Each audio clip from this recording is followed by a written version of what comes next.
Hi everybody, this is Professor B. I just wanted to give you an update for early British literature this week. So your jobs today are to, number one, take the quiz that's posted over Shakespeare in Love. It is on Testmos, like all of our quizzes are, and it's in the quizzes channel of the Discord. And number two, you're going to participate in the discussion prompt on the discussion channel. And most of you have actually already done that. So way to go. And both of those things are due by tonight at 11:59 p.m. So I hope that you enjoyed the film. The main reason that I have you watch it, like I said, is that it gives you, despite being fictionalized, a really good overview of the process of putting on a play during that period of time, since we are not physically together and we can't do any acting ourselves. I also wanted to talk to you a little bit about the homework that's coming up.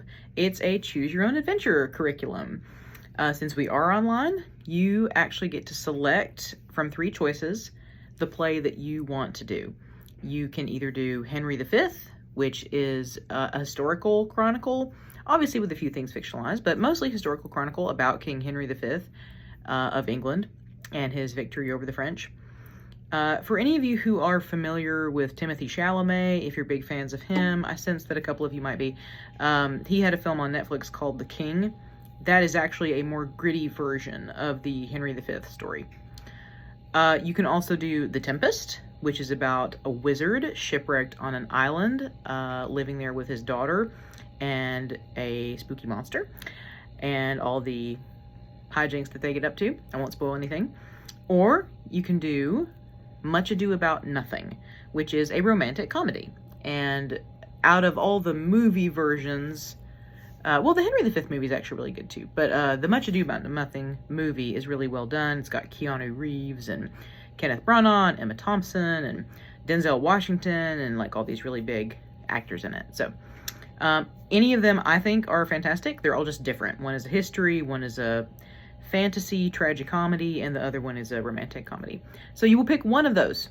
You do not get extra credit for doing for reading more than one play. So just pick one. And over the next couple of weeks, we will be making our way through our respective plays.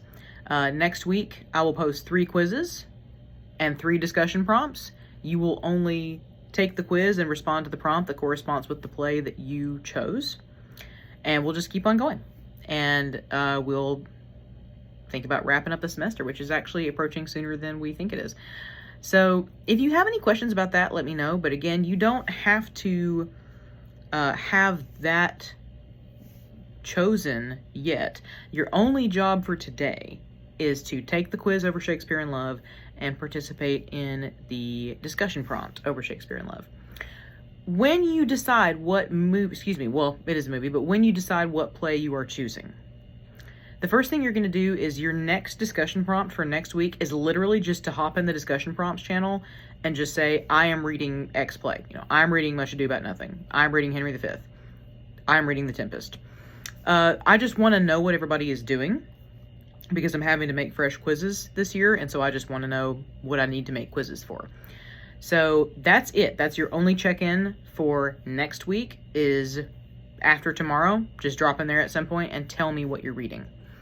Then you're going to read for next Tuesday the first 3 acts. Not the whole thing. You're going to read the first 3 acts of whatever play you have selected. And then either simultaneously or afterward, you're going to watch the first 3 acts up to that point in the movie version that you've chosen. So do you have any questions about that? If so, just let me know. You can ask publicly on any of the channels here. You can send me a private message. You can send me a RaiderNet email.